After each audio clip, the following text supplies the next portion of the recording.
دەستەبەر کراوە. دۆخی زمانی کوردی لە هەرێمی کوردستاندا لە هەندێک لە کایەکان لە ئاستێکی خراپدایە. ئەوەش بەهۆی ئەو ململانێ زمانیەی بەرۆکی زۆربەی زمانانی جیهانی گرتووە، بەهۆی ئەو جیهانگرایی ڕووی لە جیهانی نوێ کردووە. ئەمەش دەگەڕێتەوە بۆ نەبوونی سیاسەتی زمان و پلانی زمانی سەرباری دەرچوونی یاسای ژمارە 6 ساڵی 2014 یاسای زمانە فەرمیەکان لە پەرلەمانی کوردستان. بەڵام تا ئێستاش هەندێک بۆچوونی ئامانزدار هەن کە زمانی کوردی بە زمانی زانست نازانن و کە بۆچوونێکە لە ڕاستیەوە دوورە و هیچ بنەمایەکی زانستی نییە. ئێمە لە بەشی زمانی کوردی لە کۆلێژی پەروەردەی بنەڕەتی بە هەوڵ و پشتیوانی ڕاگرایەتی کۆلێژی پەروەردەی بنەڕەتی و سەرۆکاتی زانکۆی سەلاحەدین ئەم بۆنەیەمان کردوتە نەریتێکی ساڵانە بۆ ئەوەی هەر ساڵە و بە جۆرێک کێشە و گرفتەکانی زمانی کوردی تێدا بخەینە ڕوو ڕێگا چارەسەری گونجاویشی بۆ دەستنیشان بکەیت. بەڕێزان، بەدا ئەو سەمپۆزیۆمەی ئەمڕۆشمان کە بە بەشداری ڕاستەوخۆی بەڕێز وەزیری پەروەردەیە کە بە سوپاسەوە ئەو بانگێشنامەی ئێمەی قبول کرد سوپاسی دەکەین دووبارە یەکێک لەو هەوڵانەمانە بۆ دەرخستنی بایەخ و گرنگی زمانی دایک لە پرۆسەی پەروەردە و فێرکردندا. لەبەر ئەوەی زۆربەی زانایان کۆکن لەسەر ئەوەی کە زمان لە پەروەردەدا ئەرچی بنیادنانی کەسیەتی تاک و پەرەپێدانی لەخۆ دەگرێت و بە گرنگترین کەرتا دەندرێت بۆ پەرەپێدان و گەشەپێدانی زمان لای تاکەکانی کۆمەلگا بەگشتی. پیرۆز بێت ڕۆژی جیهانی زمانی دایک، هەر زیندوو و گەشە سەندوو بێت زمانی شیرینی کوردی. زۆر سپاس.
زانستەکەی بەقەدەرەوەی مامۆسایانی بەڕێز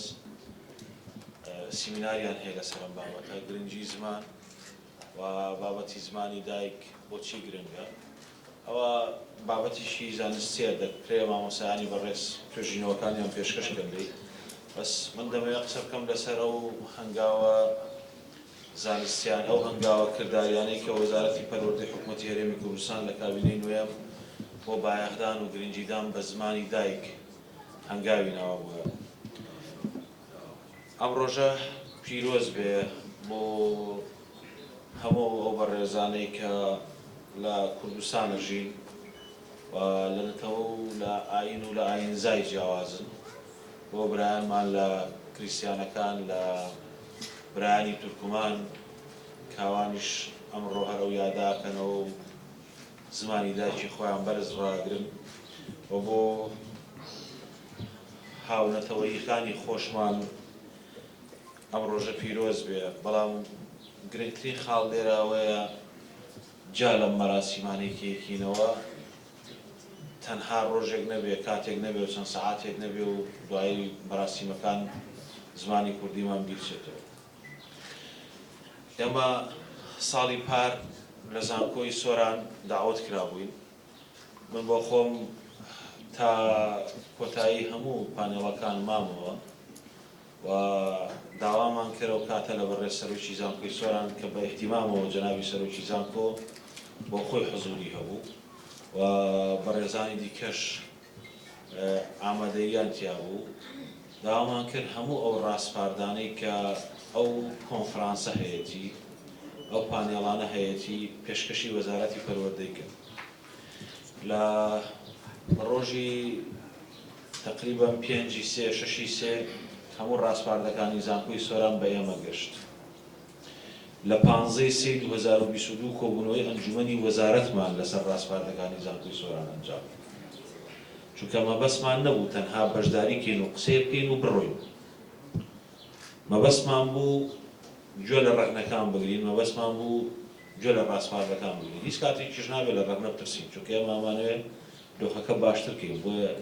هەر بەڕێزێک ڕەگنەیەکی واقعی کە لە ئەنجامی فاکت و واقعیەتەوە هەیە لە ئێمە لە وەزارەتی پەروەردەی بگرێت بە نیسبەت زمانی کوردی بەلامانەوە ئاساییە. بەڵام ڕەگنە بێت لەگەڵەوەی کە دیدە باشەکەش یان لایەنە پێشنیارەکەشمان پێشکەشکا بۆی کە چی بکەین. چونکە لە هەموو دنیا وایە دەبێت ناوەندە زانستیەکان کۆمەکی بڕیار بەدەستانی شکەن بەشێک بن لەوەی کە کۆمەکی بڕیار بەدەستان بکەن کە چ هەنگاوێکەن بەڕاستی. ئێمە زانکۆی سۆرانمان کردە ئەو ناوەندەی کە هەندێک بڕیاری گرنگمان لێ وەرگرتن و ڕاستپاردەکانی ئەوانمان گۆڕی بۆ بڕیاری عەمەلی کە ئێستا ئێمە لە نیوەڕێی قۆناغەکەی بۆ جێبەجێکردنیان.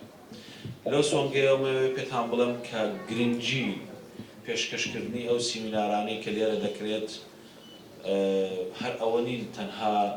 قسەیەک من بە ڕێزان بیکەن بۆ ئامادەبووان و ئەمڕۆ ڕۆژی زمانی دایکە دەبێت ئێمە میادە لە هۆڵێکا بکەینەوە و کامێرەکان تەسویرکەن و بڕۆین و خۆحافیز. ئێمە لە وەزارەتی پەروەردە پێچەوانەی ئەمەمان کردبوو. بەشداریشە بین، دەمانەوێت ڕاستپاردەکانیش وەرگرین، کۆبوونەوەی ئەنجومەنی وەزارەتی شێزەکەین، بیشیکەینە بڕیارەکانیش تەنها حیبر عەلا وەرەق نەبێت،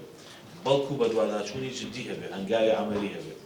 ئێستا باس دەکەم لە ئاسنای باسکردن تێدەگەین کە ئێمە چیمان کردووە بە تایبەت بەشێک لەسەر ئەو بابەتەی کە ڕاستپاردەکانی زانکۆی سۆران بوو. بۆ هیوام ئەمڕۆژ کە لە زانکۆی سەلاحەدینی لە کۆلێژی پەروەردەی بنەڕەتی لێرەش مامۆستایانی بەڕێز و ئەم پانێڵستانە ئازیزانە بتوانن کۆمەڵێک ڕاستپاردەی گرنگ پێشکەشی وەزارەتی پەروەردە بکەن. ئەگەر هەر ڕخ نەبێ و ئاراستەی جیهەتێکی معنی بکرێ بەبێ ئەوەی کە پێشچاوڕوونی بیتێ چی بکە، ئەوە دیوێکی بابەتەکەی هەمووی تەواو ناکات. ئەگەرتانەوێ وێنەکە تەواوکەن پێشنیارەکانیشمان پێ بڵێن ئێمە چی بکەین. بەڵام دەبێت هەموو خستنە ڕوێکیش ئەنجامی بە دوواداچوونی مەیدانی و هەڵسەنگاندنی زانستی بێت. ناکرێت قسەیەک بێ لە خەڵکت بیست بێت، چونکە ئێمە لەناو واقعەکەین. بۆ ئەمە بەسا دەمەوێت لێرەوە تیشک بخەمە سەرەوەی کە ئێمە چیمان کردو بۆ خزمەتی زمانی دایک، ناڵم تەنها زمانی کوردی، زمانی دایک. چونکە ئێمە لە وەزارەتی پەروەردەی حکوومەتی هەرێمی کوردستان مەسئولین بەرامبەر بە هەموو نەتەوەکانی دیکەش. وەکو کوردێک شانازیەکەین کە خزمەتی زمانی کوردی بکەین. بەڵام وەکو بەرپرسیارێکیش ئەرکمانە کە بنەماکانی پێکەوەژیان لە هەرێمی کوردستان قوڵ بکەینەوە و مافی فێربوون و مافی خوێندن بۆ هەموو نەتەوەیەکیش بە زمانی دایکی خۆی دەبێت دەستەبەر بکرێ بەڕاستی. وەک چۆن هاوڵاتیشی کورد مافی هەیە کە بە زمانی کوردی بخوێنێت، دەبێت تورکمانێکیش مافی هەوێ بە تورکمانی بخوێنەوە ڕاستی. ئەمە دید و تێڕوانینی حکوومەتی هەرێمی کوردستان. بۆیە ئێمە چەند کارێکمان کردووە لەم کابینەیە کە گرنگیدان بۆ بە زمانی دایک وە لە نێویشانە زمانی کوردی بەڕاستی ئەو بەشەی کە پەیوەندی هەیە بە بەشی زۆرینەی کۆمەڵگاوە. ئەگەر تیشی بخەمە سەرەوە کارانەی کە کردومانە، یەکەم پرۆسەیەک ڕوویدا و پرۆسەی بە ئینگلیزیکردن بە نیەتێکی باش، ئەو پرۆسەیە کە هەڵوەشایەوە بەرەنجامی دەرگانەوەی زانستی بوو بۆەوەی کە تابیانی ئێمە ئەوانی کە بە زمانی کوردی خوێنن زمانەکەی خۆیان بەڕاستی لە دەست نەدەن و نەگەنە دۆڕیانێک کە نەفێری زمانی ئینگلیزی ببن نەفێری زمانی کوردی ببن و خەریک و تووشێ و حاڵەتا بووین. بۆیە لە سەرەتای کابینە هەنگایەکماننا بە ئاراستەکردن و چاکردنەوەی ئەو دۆخ. خاڵی دووهام ئێمە یەکێک لە هەرە کارە استراتیژیەکان کە لە وەزارەتی پەروەردە کردومانە بریتی بوو لە نووسینەوەی یان پێشکەشکردنی پرۆژە یاسای پەروەردە و فێرکردن لە هەرێمی کوردستان کە پرۆژە یاساکە بە زمانی کوردی پێشکەشی پەرلەمانی کوردستان کراوە. ئەم پرۆژە یاسایە 181 مادەیە. وەک تەسەورەکەم هەفتەیەک تا دوو هەفتە لەوە پێش جنابی سەرۆکی هەرێمی کوردستان واژۆی لەسەر پرۆژە یاساکە کردو. ئێستا نێراوە بۆ قایەی کوردستان. لەنێو ئەم یاسایەدا کە ئێستا پرۆژە نەماوە بۆتە یاسا لە بەرەوەی دەنجی لەسەردا و جنابی سەرۆکی هەرێمیش واژۆی لەسەر کردووە. گرنگیشی زۆر بە زمانی دایک دراوە، چ بۆ کورد چ بۆ هەموو پێکهاتەکانی دیکەش، تەنانەت مافی هەموو قوتابیانەی کەش کە لە پێکهاتەی تورکمانین یان لە برایانی کولد و ئاشورین کە بە زمانی سریانی خوێنرێ مافی تایبەتی هەمووانە دابین کراوە. واتە دابینکردنی مافی خوێندن بە زمانی دایک لە ناو یاسای پەروەردە ئەوە یەکێکە لە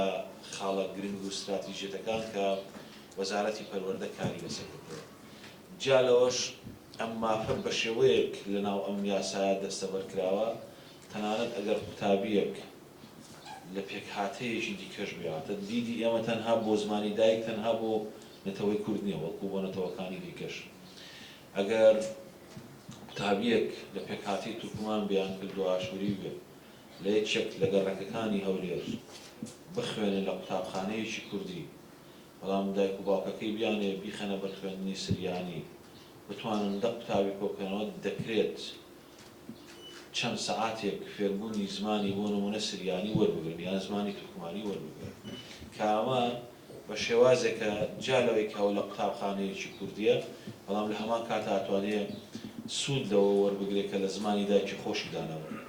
ئەمەش خاڵێکە کە یەکێکە لەو گۆڕانکارە جەوهەریانەی کە تازەیە لە ناو یاسای پەروەردە و فێرکردن لە هەرێمی کوردستان. بۆیە خوێندن بە زمانی کوردی بۆ گرنگیدان بە زمانی کوردی لە ناو یاسای پەروەردە کە جێژی کراوە یەکێکە لە هەنگاوە گرنگەکانی وەزارەتی پەروەردە. خاڵێکی دیکە بەڕێزان پێداچوونەوە بۆ پرۆگرامەکانی خوێندن. ئێمە پێداچوونەوەیکی زۆرمان لەم کابینەیە بە پرۆگرامەکانی خوێندن کردووە چونکە کارنامەی کابینەی نوێم بریتی بوو لە پێداچوونەوە یەکێک لە خاڵەکانی پێداچوونەوە بە پرۆگرامەکانی خوێندن. پرۆگرامەکانی خوێندن لە هەرێمی کوردستان کاری زۆریان دەوێت، بەڵام لەگەڵ ئەوەشدا ئێمە بۆ یەکەمین جار هێنانەکایە ئەوەی کە پێوتری ئیستیحداس هێنانەکایی بەڕێوەبەرایەتی زمانی کوردیمان لەناو بەڕێوەبەرایەتی گشتی پرۆگرامەکانی وەزارەت کردووە کە هەموو کتێبەکانی وەزارەت کە لەمەوە دواکە نۆژە نەکرێنەوە یان گۆڕانکاریان تیاکرێ یان گۆڕانیان تیاکرێ ئەو کتێبانە چکە ئەو چەمکانە بەپێی زانستی پرۆگرامی جیاوازن نۆژەنکردنەوە و گۆڕانکاری و هەموارکردنەوە ئاین لە ڕووی زانستیەوە جیاوازیان هەیە. هەر یەکێک لەو حاڵەتانی بەسەردابێت بە فلتەری بەڕێوەبەرایەتی زمانی کوردیا دەبێت تێپەڕێت چونکە بەڕاستی کتێبەکانی وەزارەتی پەروەردە لە ڕووی ڕێنووسیشەوە ئێستاش پێویستی بە پێداچوونەوەی زیاتر هەیە، ئێستاش پێویستی بە پێداچوونەوەی زیاتر هەیە. هەندێکی پەیوەندی هەیە بە ئیختیلافی یان جیاوازی مامۆسایانی کوردی لە شوێ دوواوە نووسێ و لە کوێواوەکە نووسێ و لە کوێ مەسەڵەن حەوت لە ژێڕایدانە لە کوێدانران هەندێک بابەت هەیە تا ئەسا ئەمە لە ڕووی زانست زمانەوانیەوە لە نێوان مامۆسایان ئاگلانەبووەوە ینی جیاوازی تیا هەرێکە بۆ جۆرێکی نووسێ هەندێکیشی ئەو کەم و کوڕیانە بوو کە هەن کە لە وەزارەتی پەروەردەوە ڕوویانداوە بەڵام ئێستا خۆشبەختانە و بەڕێوەبەرهاتیە کراوەتەوە لیژنەیەک لەسەر ئاستی هەموو پارێزگاکانی هەرێم لە پەروەردە گشتیەکانەوە لەناو وەزارەتی پەروەردە لە بەڕێوەبەرهاتی گشتی پرۆگرامەکان دروست بووە کە خەریکی پێداچوونەوە سەرقاڵین بە ئەوەی کە کتێبەکانی خوێندن چ ئەوانەی تازن چ ئەوانەی نۆژە نەکرێنەوە یان ئەوانەی گۆڕانکاریان تیاکە یان ئەوانەی هەموارەکرێنەوە پێداچوونەوەی زمانەوانیان پیاکە بۆ نمونە ئێمە کتێبی کوردی پۆلی 12مان بە تەواوەتی گۆڕیوە تەقریبەن پۆلی 11 بۆ پۆلی 10 ئەمە گۆڕانکاریانە بوون کە لە کتێبەکان کراون کتێبی کوردی زمانی ئەدەبی کوردی پۆلی 9مان بە تەواوەتی گۆڕیوە کتێبی کوردی پۆلی 3مان بە تەواوەتی گۆڕیوە کتێبی کوردی پۆلی 2مان بە تەواوەتی گۆڕیوە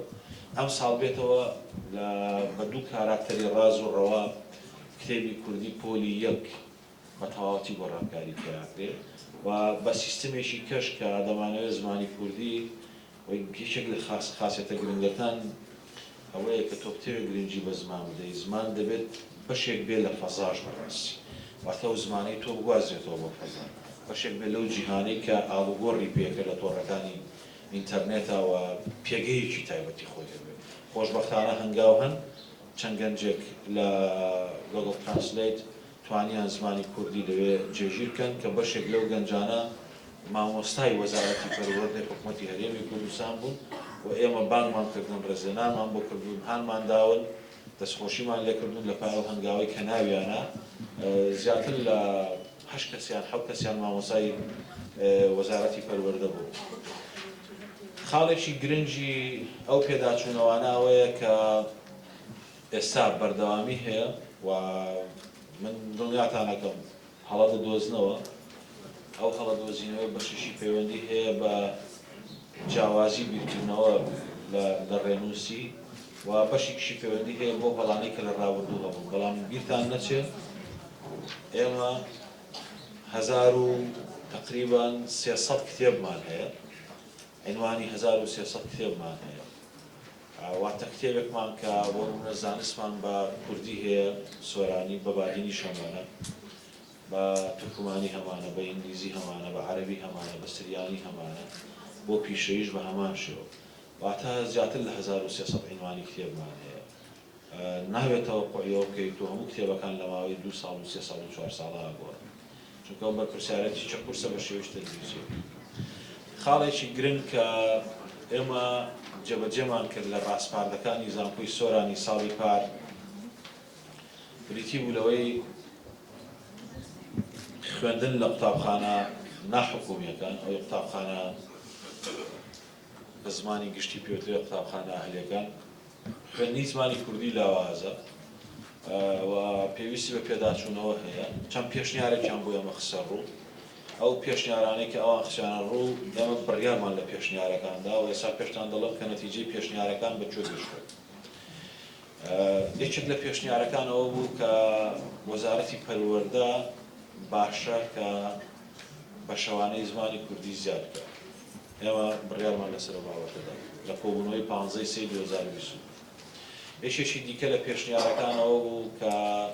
وەزارەتی پەروەردە دەبێت گشتانیە بکە قوتابخانە ناحکومیەکان ئیلزام بکە کە دەبێت ڕێزی مامۆسای زمانی کوردی بگرن چونکە مامۆسای کوردی موچەکەی تەنانەت لەگەڵ مامۆسایەکی دیکە لە قوتابخانەکان جیاوازی هەیە بە چاوێک سیر دەکرێت کە ئەو وانەیەکی ئاسانە بێتەوە پێویست ناکە موچەیەکی باشی پێ بدرێت موچەیەکی 400,000 500,000 پێدرێت بەڵام مامۆسایەکی دیکە کە کیمیایە فیزیا ئاڵێتەوە ممکنە $1000 $1500 پێ بدرێت لەو بارەیەوە ئێمە ڕێنمایی پێویستمان دەکرد و ئاسی جێبەجێکردنی شتوانم بڵم لە ئاسیشی باشە سەرپێچی هەیە بەڵێ هەیە بەڵام تهدید کراوە سزا هەژێت لەگەڵەوەی کە سەرپێچی هەیە بەڵام ئاسی جێبەجێکردنی باش یەکێکی دیکە لە خاڵە گرنگەکانەوە بوو کە ئێمە بۆ ئەوەی قوتابخانە ناحکومیەکان لە نێوی شانە قوتابخانە ئینتەرناشناڵەکان نێودەوڵەتیەکان بۆ ئەوەی زمانی کوردی فەرامۆژ نەکەن بڕیارێکمان لە ئەنجومەنی وەزارەت وەرگرت لەسەر پێشنیارەکانی زانکۆی سۆران هەویش ئەوەیە کە لە مانگی چواری هەموو ساڵێک وەزارەتی پەروەردە هەڵسەنگاندن بۆ پۆلی پێنجەم لە زمانی کوردی بۆ قوتابیانی ئینتەرناشناڵ قوتابخانەکانی ئینتەرناشناڵ ئەنجام دەدات و ئێستا ئێمە ئامادەسازیمان کردو بۆی کە ئەم ساڵ ئێمە ئەو بڕیارەی خۆمان جێبەجێ بکەین و گشتاندنمان کردووە ڕۆژی هەڵە نەبم 3-4 دانراوە بۆ ئەوەی کە ئەو هەڵسەنگاندنە دەست پێ بکەین.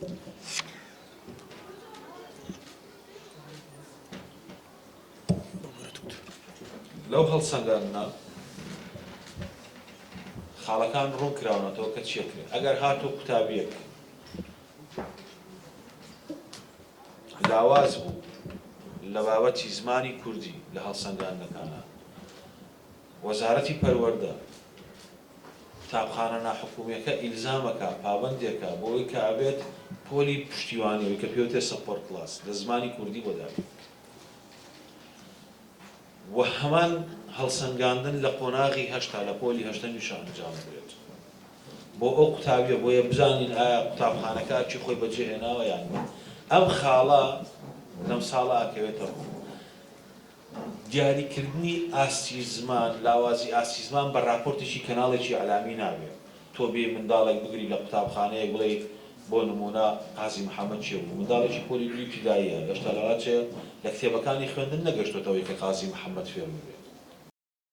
هێشتا نەگەشتوتەوە کۆمەڵایەتی لە پۆلی 4ەوە خوێنێ کۆمەڵایەتی لە پۆلی 2-3 ناخوێنێ بەڕاستی لە پۆلی 4ەوە هەر لە قوتابخانە حکوومیەکانی ئەمە زۆر جار میدیا کارێک دەکات ئەم وێنەیە زۆر بەقووڵی پیشانەدا کەوانیە بەڕاستی ئێمە ناڵێن گرفت نییە دەبێت ئاعترافکەین گرفت هەیە و هەنگاویشمان بۆ ناوە هەنگاوەکانیشمانە بەڵام شێواندنی دۆخەکە بە راپۆرتێکی میدیایی ئێمە نابێت وەکو بڕیار بەدەستان کەوینە ژێر بارێکی سۆزداری و بڕیاری نادروست بدەین لەسەر ئەنجامی راپۆرتی کەناڵێکی میدیایی نەخێ کاری ئێمە بەڕاستی بەمە نییە چونکە ئەمە شێواندنی واقعە ئێمە نامانەوێت لەناو ئەو واقعە شێواوایە بژین ئێمە دەمانەوێت هەڵسەنگاندن بکەین بزانین چۆنە چونکە بەشێک لەم بابەتە لە دەرەوەی توانا و ویستی ئیرادەی وەزارەتی پەروەردەیە پەیوەندیە بە خێزانەکانەوە پەیوەندی هەیە بۆ کولتورەی کە دایک و باوچێک حەزەکا لە ماڵی شۆ بە ئینگلیزی قسە لەگەڵ مناڵەکە بکە ئێمە مەسئول نین لە کۆنتڕۆڵکردنی ناوەوەی خێزانەکان لە 20 سەعاتی دوای دەوامی قوتابخانەیان لە 18 سەعاتی دوای دەوامی قوتابخانە ئەمە ڕاستە هۆشیاریەوێ ئێمەش بەشێک ئەوین لەوەی کە ئەو هەڵمەتە هۆشیاریە بکەین کە تۆ چۆن لە ماڵەوە گرنگی بە زمانی دایکە دەی و ئەمە کاری باوکە کاری دایکە کە منداڵەکە ئەگەڕێتەوە بە ماڵەوە بە هەمان زمانی ئینگلیزی قسەی لەگەڵ بکە خۆ بەشێک لە خزم و کەسوکاری ئێمە لە تاراوگاژین خۆ بە زمانی ئینگلیزی ناخوێنن بە زمانی ئەڵمانی دەخوێنێ بە فەڕەنسی دەخوێنێ بە هۆڵەندی دەخوێنێ بە سویدی دەخوێنێ بەڵام کاڕواتە ماڵەوە کاتژمێرێکی زیاتریش لە قوتابخانەیە 8 سەعات لە قوتابخانەیە بەڵام کاڕواتە ماڵەوە دایک و باوکەکە کوردە بە زمانی کوردی قسەی لەگەڵەکە فێری زمانی کوردی بۆتەوە لەوێش لەدایک بوو بەس کووردە لەوێ لەدایک بوو بەڵام لە هیچ قوتابخانەیەکی ئێمەش نەیخوێندووە بەڵام ئێستا ئەتوانێت بە زمانی کوردی قسەکار لەبەرەوە ڕۆڵی گرنگی دایک و باوک و خێزانە بەشێک لەم کولتوری ئێمە کە لەناو کۆمەڵگەی ئێمە هەبووە لەناو خانەوادەکە بە زمانی ئینگلیزی قسەکە ئەوە کاریگەرترێکە بڕواتان بێنەوەی کە لە قوتابخانە ڕۆوەکە بەڵام تیشک ناخرێتە سەر ئەمە تەنها تیشکە خرێتە سەر ئەوەی قوتابخانە بۆیە ئەم هەڵسەنگاندنە ئێمە ئەنجامێنین یەکێکی دیکە لە خاڵەکان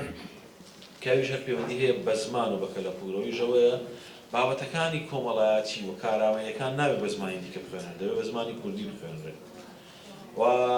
ئەمە گشتاندنمان پێ دەکردەوە کە دەبێت بە زمانی کوردی بخوێنرێت بۆ لە مەودووە لە هەمان کاتدا بە شەوانەکانیشیان زیاد کرێت ئەم خاڵانە لەناو قوتابخانە ناحکومیەکان خوێندنی کارامەیی و هەروەها بابەتی کۆمەڵایەتی وەکو دوو بابەت بە زمانی کوردی و هەروەها بابەتی ئاین بە زمانی کوردیەوەی کە ئێمە لە وەزارەت پرۆگرامەکەیمان هەیە لەگەڵ زمانی کوردی خۆشی زیادکردنی بە شەوانەکەی و لە ئێستاشەوە بە قوتابخانەیەک بڵێ من هەڵسەنگاندن دەکەم ئێمە پار بوارماندانێ وتمان ساڵی ئایندە ئێمە هەڵسەنگاندن ناکەین فعلەن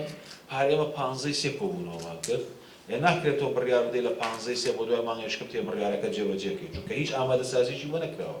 بەڵام هەر پاری ئەعلانمان کرد کە ئێمە لە ساڵی خوێندنی 22-23 واتە ئەم ساڵ ئێمە ئەم ڕێکارانە ئەنجام بدەین لە ناو قوتابخانە ناحکوومیەکان و ئێستا ئەومان کردو لە هەمان کاتیشا بۆ قوتابیانانی کە بیانی واتە خەڵکی هەرێمی کوردستان نین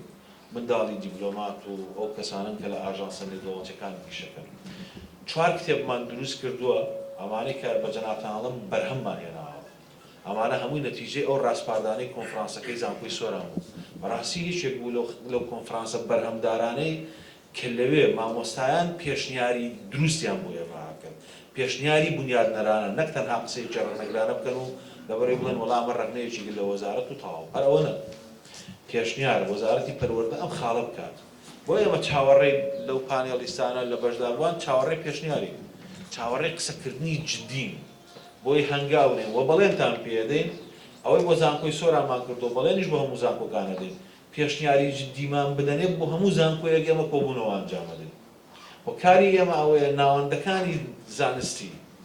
کۆمەکمان بکەن ئێمە سپاسیانەکەین ئێمە کۆمەکەی ئەوان تەرجەمە ئەکەین بەپێی ئەو مراقەشانەی لەگەڵ ناو ئەنجومەنی وەزارەت تەکری و لەگەڵ ئێمە ئاگوجێ بۆیە زیاتر لە 8 تا 9 ڕاستپاردەی زانکۆی سۆران کە پێشکەشی ئێمە کرابوو 7یان لای ئێمە جێبەجێ کراوە و ئێستا هەنگاوەکان دەست پێەکەین ئێستا 4 کتێبیشمان دروست کردووە بۆ قوتابیانی بیانوین چ بۆ بابەتی کۆمەڵایەتی بۆ 4 کتێبیش 4 ئاست ئاستی یەکەم ئاستی دووەم تا ئاستی چوارەم بۆ بابەتی زمانی کوردی کەوا بێ دەمانەوێت ئەو ڕێڕەوەی کە هاتووە هەندێک زاڵبوونی زمانێکی دیکە بەسەر زمانی دایکی تەلەبەیەکدا تابیەکدا دەمانەوێت ئەو ڕێڕەوە ڕاستکەینەوە بەڵام ئەو ڕێڕەوە نە ئەوەندە خراپە بەڕاستی بە تەقیمێکی شەخصی بە هەڵسەنگاندنێکی کەسی یا بە راپۆرتێک تۆ تاویری لێ بکەیت نە ئەوەندەش باشەوە بزانین هیچ مشکلەیەکی نییە بەڕاستی وانە ئەوە لە ئەنجامی هەڵسەنگاندن دەرەکەوێت چونکە هەر کاتێک ئێمە هەڵسەنگاندنمان ئەنجامدا لە مانجی 4 ئەوەی هەڵە نەبووم 3/4 هەڵسەنگاندنەکانمان ئەنجامدا دەرەنجامی قوتابیەکانمان وەرگرتەوە شیکاریمان بۆ داتاکان کە دێمە بەڕێوەبەرایەتێکمان هەیە بەناوی بەڕێوەبەرایەتی هەڵسەنگاندن لە بەڕێوەبەرایەتی گشتیە زۆنەکان شیکاریمان بۆ داتاکان کرد تێئەگەین لە چەند ساڵی ڕابردوو چی کراوە دۆخەکە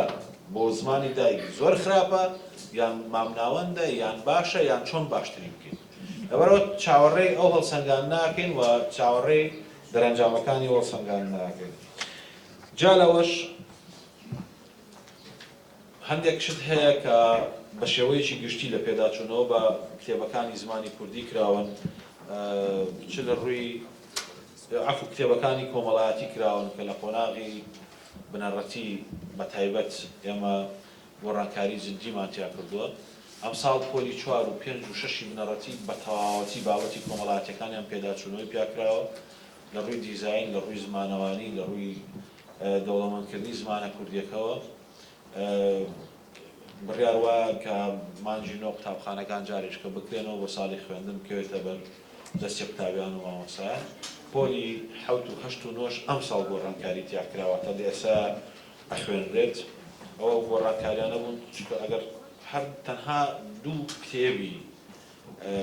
بۆ نمونە کۆمەڵایەتی پۆلی 7 هی 3 ساڵ لەوە پێش 4 ساڵ لەوە پێش لەگەڵ ئێستا بیانە دەبینیت گۆڕانکاری گەورەی تیاکراوە چ لە ڕووی دیزاین چ لە ڕووی ناوەڕۆک باشکردنی کوالەتی وێنەکان چ لە ڕووی زمانەوانی چ لە ڕووی زانیاریەکانیشە من بۆ خۆم زۆر جار سعید بە منداڵەکانم کردووە تەلەفۆنم بۆ بەڕێوەبەری گشتی پرۆگرامەکان کردوتمە فڵان و فڵان و فڵان و شت تا ئەوێ غەڵەت تەسەوور بکە تاوەکو پێش ئەوەی پارکچێکم لە پۆلی 7 بۆ ساڵ لە پۆلی 8 هەتا لاپەڕەی 28 چواردە هەڵم دۆزیوەتەوە هەڵەی زمانەوانیش نا هەڵەی زانستی هەڵەی زانستی بۆیە ئێمە ئەو گۆڕانکاریانەمان سەریع کردو ئێستا ئەو کتێبە گۆڕاوە یعنی لە شوێنێک نووسێت ئوردون لە شوێنێک نووسێت ئەردەن خۆی ئەسڵ ئوردونە ئێمە ئەوە لە سلێمانی بە زمانی تۆزێک ئەوەی عامی پێڵێن ئەردەن ئەجین ئەسڵی کەلیمەکە ئوردونە یا لە شوێنێک دەنووسێ هەر لەناو خەریتەکە شانشینی عەرەبی سعودی لە شوێنێک دەنووسێ بەس سعودی ئەمانە دەبێ یەک بخەیت ئەوە بەرەبەرە ئەو گۆڕانکاریانە هەڵەی زمانەوانی یان داتای کۆن بەڕاستی ئەم کتێبانە بدەیت نەکراوەتەوە بە منداڵێک دەڵێ ژمارەی دانیشتوانی ئاسیا لە ساڵی 2000 ئەوەندەیە بەڵام ئەم منداڵە لە ساڵی 2022 ژیاوە لە 22 کێ خۆتوانێت کتێبەکە داخەو سێرچێ بکە بتوانێ هەموو ژمارەی دانیشتوان لەبەرەوە ئەوانەمان چاک کردووە ئەوانەمان تازە کردوێتەوە هەڵە هەبووە هەڵەکانمان چاک کردوێتەوە هەموو ئەو شتانێک کە پەیوەندیان هەبوو بە مێژووی کوردیشەوە ئەوانەشمان لە چوارچێوەی ئەتلەسێکە 10,000 دانە چاپ کردووە بۆ قوتابخانەکان کە هەر شۆڕشێکی کورد بێت لەسەر ئەتلەس لەسەر نەخشە شیکاری بۆ کراوە لە ڕووی زمانی کوردیەوە بایەخیان پێدراوە مەبەستم بڵم ئەو کتێبانش گۆڕانکاریان تیاکراوە لە ڕووی زمانی کوردیەوە پێداچوونەوەیان پیاکراوە گۆڕانکاریەکان زۆرن من ئەوەی کە بەلامەوە گرنگە هەر بەڕێزێک محتەممە بۆ بابەتی زمانی کوردی ڕەنگە من هەموو شتەکانم بە تەواوەتی نەوت بێ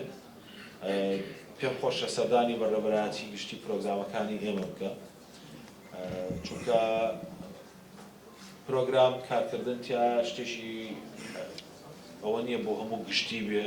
هەموو کەس بیزانێ هەموو کەس هەستی پێ بکە زۆر جار دایک و باوکە قوتابیەک نازانێت کە مەنهەجی منداڵەکەی گۆڕاوە ساڵێک یان 2 ساڵە کتێبەکەی جیاوازە لەگەڵ منداڵێکی پێشووتری بۆیە ئەگەر هەر کەسێک دەیەوێت بێت وردەکاری زیاتر بزانێ دەرگای بەڕێوەبەرایەتی گشتی پرۆگرامەکانی ئێمە بۆی ئاوەڵایە بێت زانیاری زیاتر وەربگرێت لێرە دووبارە جەخت لەواکەمەوە وەزارەتی پەروەردە کاری کردووە بۆ بەیاردان بە زمانی دایک بۆ کورد بۆ تورکمان بۆ کوند و ئاشوری سریان و ئەم کارکردنە بەردەوامە بێ چ لە پرۆژەی بەیاساییکردن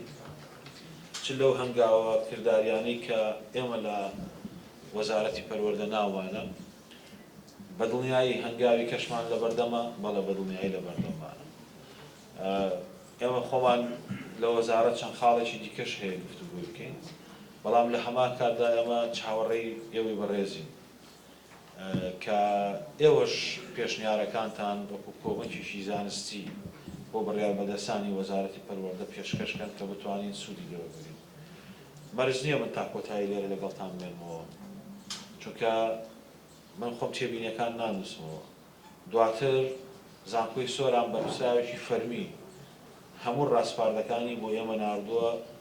و ئێمەش خاڵ بە خاڵ لەسەر ڕاستپاردەکانی ئەمان کۆبوونەوەیەکمان کردووە تایبەت بە ڕاستپاردەکانی زانکۆی سۆرە تەمەناکەم کۆبوونەوەی مانجی 4مان لانی کەم مانجی 3مان لەسەر ڕاستپاردەکانی کۆلێژی پەروەردەی بنەڕەتی زانکۆی سەلاحەدین بێت بۆیە تا زوو بتوانن بەدەستمان بگێرن ئێمە زووتر دەتوانین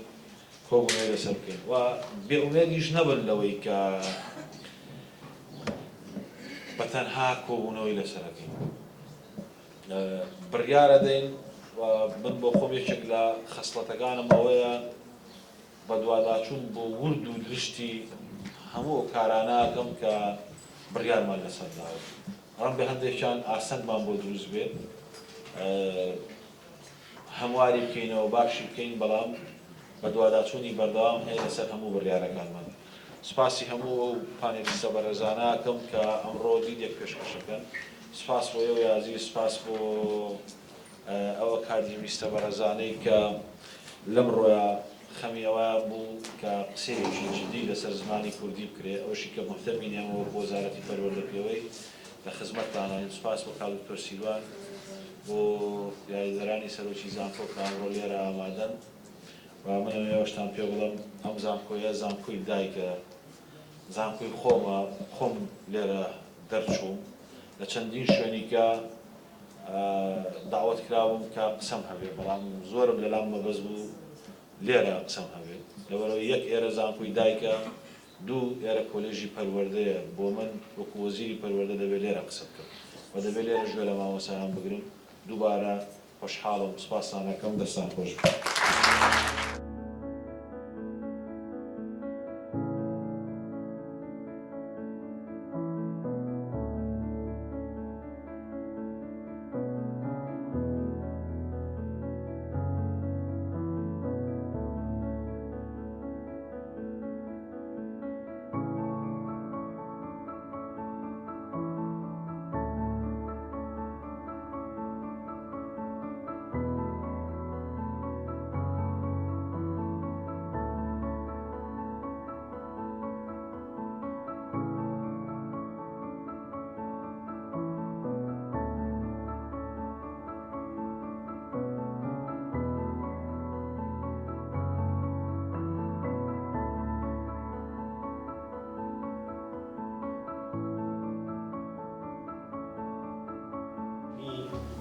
هەموو مامۆستایانی قەدرگران و قوتابیانی خۆشەویست لەو یادکردنەوە لە زمانی دایک و جۆگرتن لەو بابەتانەی کە مامۆستایان لێرە پێشکەشی دەکەن. سەرەتا باشە باز لەوەی بکەم کە ئەرستان بکەم کە من بۆ لێرە بن. من دکتۆرانامەکەم لە سەر سیاسەت و پلانداڕێژی زمانیە لە زانکۆی کارلتۆنی کانەدا و لە زانکۆی سەلاحەدین سەرپەرشتیاری کراوە. لەو دکتۆرانامەیەدا زۆر هەوڵمان داوە لە ڕووی مێتۆدۆلۆژیەوە ئەو بابەتانەی کە زانکۆیەکی گرنگی وەک زانکۆی کارلتۆن کاری لەسەر کردو بیگوازینەوە بۆ هەرێمی کوردستان لە پێناو خزمەتکردن بە زمانی دایک و وەک دکتۆر باسی کرد و دوجار زمانی کوردی. ئەوە تایبەتمەندی منە بۆ هۆی وەیە کە من لێرە لە خزمەتاندام و سوپاس بۆ بانگێشتنەی کە لە ئێمەیان کردووە. بابەتەکان ناوەڕۆکی بابەتەکەی من دیارە نامەوێت دووبارەیان کەمەوە یا کاتەکەی بەوانە ڕابگرم. دێمە سەر پرسیاری سمینارەکەم. پرسیاری سمینارەکەی منەوەیە سیاسەت و پلانداڕێژی زمانی چییە؟ بۆ وەزارەتی پەروەردە کێشەکانی سیاسەت و پلانداڕێژی زمانی لە سیستێمی پەروەردەدا کامانن، پێکاتە و جونگەکانی سیستێمی پەروەردە کامانن، خۆی ڕوونەدانی ئاڵوگۆڕی ئەرێنی پێویست لە سیاسەت و پلانداڕێژی زمانیدا لە سیستێمی پەروەردەدا چییە و چ بکرێ باشە. دیارە کاک دکتۆر ئالان مزجێنی خۆشی داینێ کە ئەو شتانەی کە لە کابینەی نوێیەم کراوە، بەس من دیسان بە پێی بە دوواداچوونێکی دوای توێژینەوە کەشم بۆ بابەتەکەم کردو هێندێک خاڵ لەو بابەتە دەخەمەوە. یەکەم سەرەتا گرینگە ئێمە بزانین بابەتەکەمان چییە. بۆ نمونە ئێمە کاتێک باز لە قەڵەم دەکەین، قەڵەم دەبێت بزانین قەڵەم چییە، لە چی دروست کراوە. لێرەش لەبارەی سیاسەت و پلانداڕێژیدا دەمەوێت هەمان کار بکەم و دواتر گرینگە کە قەڵەم بۆچی دەبێت چۆن کار دەکا، ئەگە کار ناکا بۆ نایکا و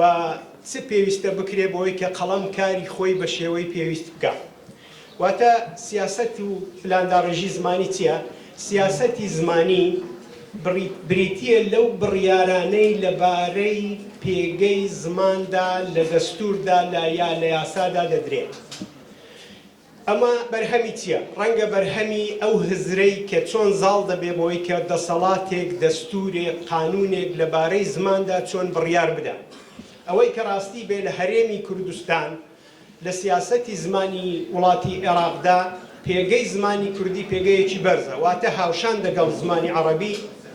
زمانی فەرمی ئەو وڵاتەیە. ئەوە بەرهەمی ماندووبوونێکی زۆرە و مێژوویەکی دوور و درێژی هەیە. چ لە شۆڕشەکانی کوردەگە تەمەشا بکەی لە هەمووی شوێنی زمانی کوردی دیارە. بۆ نمونە 14 تەمووز کە جەنابی بارزانی دێتەوە لە 1958 یەکەم دەستکەوتی کە لەو شتەی هەیە دانانی زانکۆی بەشی زمانی کوردی لە زانکۆی بەغدایە. یعنی یەکێک لە دەستکەوتە گرنگەکانی ئەو خەباتە لە پێناو بەرزکردنەوەی پێگەی زمانی کوردی بووە. دوای 1970 و دوایە کە ئەم نسکۆیە بەسەر شۆڕشی کووردا دێ دیسان پێگەی زمان چۆن دادەبەزێتەوە و حەت تەنانەت ئەمن هەندێک نزیکی دەکەمەوە دوای 16 مان کە کەرکووک دەکەوێتە لە ئیدارەی لە